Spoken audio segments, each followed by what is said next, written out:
ሰላም ቤተሰብ እንዴት ናችሁ? ዛሬ እስኪ አንዳንድ ነገር እናውራ። ዱባይ ላይ ብርድ ነው ብታዩ፣ በጣም ኃይለኛ ብርድ ነው ያለው። ክረምት ገብቷል። በሙቀት በላብ ብቻ የምታውቁን እንግዲህ አሁን ላይ ደግሞ ብርድ ሆኗል። በጣም ደስ የሚል አየር ላይ ነን።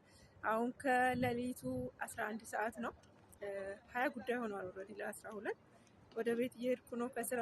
እህቶች ቀድሞኝ ወጥተዋል።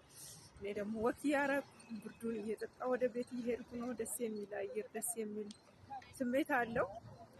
እንግዲህ ይህን ደስ የሚል አየር እንድታዩ ስል እመኝላቸዋለሁ።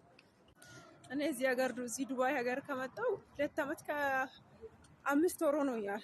ግን ይህንን ከ3 ወር ነው እዚህ ውጭ የማውቀው። በቤት ውስጥ ላይ ነበረ። ዱባይን በውጭው ብዙም አላቅም ነበረ።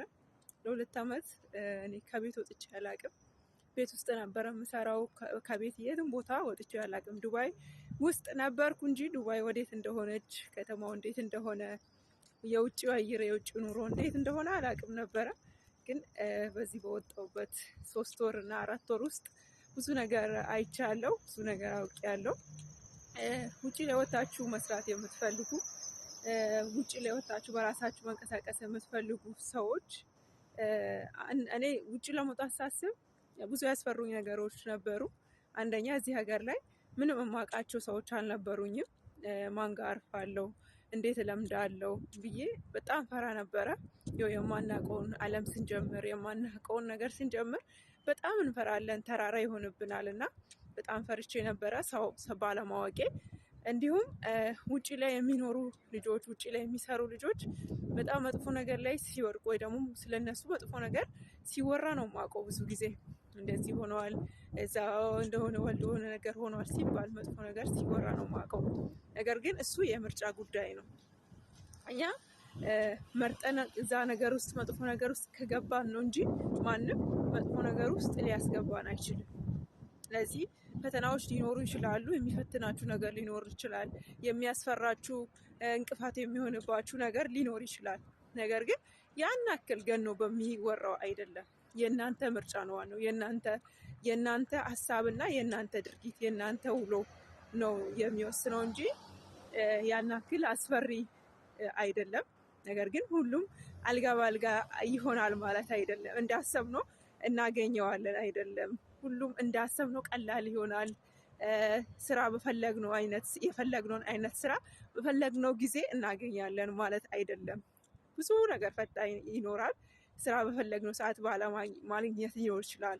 እንዲሁም ደግሞ የምንፈልገውን ወይ ደግሞ እኛ ስለን የወጣንበት የሆነ ደሞዝ፣ ይሄን ያክል ደሞዝ ተከፋይ መሆን አለብኝ፣ ውጭ ከወጣሁ ይሄን አደርጋለሁ ብለን እንወጣና ያ ነገሮች ባቀድነውና ባሰብነው መልኩ ላይሆንልን ይችላል።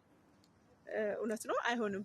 ምክንያቱም አንድ ነገር በድርጊትና በጉዞ ውስጥ ነው ነገሮች ምን አይነት አካሄድ እንዳላቸው፣ ምን አይነት ትርጉም እንደሚሰጡ የምናውቀው በውሎ አደር ውስጥ፣ በጊዜ ሂደት ውስጥ፣ በድርጊት ውስጥ፣ በድግግሞሽ ውስጥ ነው የነገሮችን ምንነትና ነገሮች በምን መልኩ እንደሚሄዱልን የምናውቀው እና መጀመሪያ ላይ ሆነን አይደለም።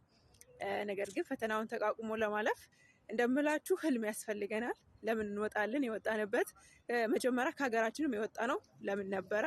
ወተንስ አሁን ደግሞ ውጭ ላይ ወተን መስራት የፈለግነው ለምንድን ነው? አላማ ከሌለን፣ ግብ ከሌለን ሜዳ ላይ ያለ ጎል እንደሚጫወት ተጫዋች ነው የምንሆነው።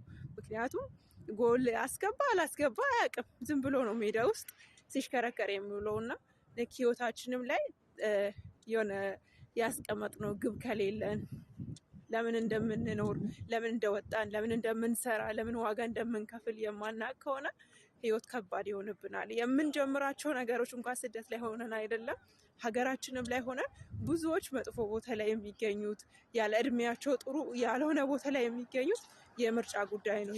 የመጀመሪያ የአስተሳሰብና የድርጊት ጉዳይ ነው ብዬ አስባለሁ።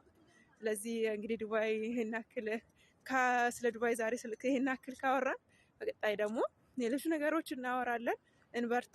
የሆነ ሁሌም ነዳጅ የሚሆነን ብርታት የሚሆነን የእድገታችንን ምክንያት የውድቀታችንን ምክንያት የእኛና የእኛ ውሳኔ ብቻ ነው። ስለዚህ ውሳኔያችን፣ ድርጊታችን፣ ውሏችን፣ ሀሳባችን እኛ ላይ ተጽዕኖ የሚፈጥሩ ከሆነ ለሀሳባችንና ለውሏችን፣ ለድርጊታችን ተጠንቅቀን እንጓዝ እላለሁ። ህልመኞች ሁሌም ከፈለጉትና ካቀዱት መድረሳቸው አይቀርምና ህልመኞች እንሁን፣ እንደ ተጓዥ ውሃ አንሁን እላለሁ። እንበርታ። አመሰግናለሁ። መልካም አዳር።